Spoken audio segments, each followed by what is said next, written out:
পরিষদে হাইব্রিড সুবিধাভোগী ধান্দাবাজ চান্দাবাজ ঢোকে নাই, যারা জুলাইয়ের পরে কিংস পার্টিতে যারা ভিড়েছে এই পার্টিতে ঢোকে নাই, যারা ঢুকেছে দৌড়ানি খাইয়া লড়ানি খাইয়া পকেটের পয়সা খরচ করে এই সংগঠন করেছিল।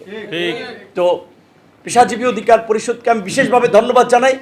তারা কিছু প্রোডাক্টিভ লোক মূল দলে তারা দিতে পেরেছে, এইখান থেকে তৈরি করে আমাদের যুব সংগঠন থেকে মূল দলে প্রথম না, এখান থেকে ওখানে গেছে, প্রমোশন হয়েছে। দ্যাট মিনস একটা পলিটিক্যাল প্রসেসের মধ্যে দিয়ে ছাত্র অধিকার পরিষদ তাদের একটা পলিটিক্যাল প্রসেসের মধ্যে দিয়ে অনেকে মূল দলে আছে।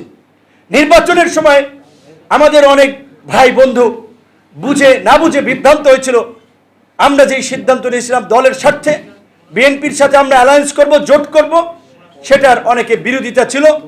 অনেকে সেই ঘটনাকে কেন্দ্র করে দল ত্যাগ করেছে, অনেকে ফেসবুকে নিজের যা বুঝেছে লিখেছে।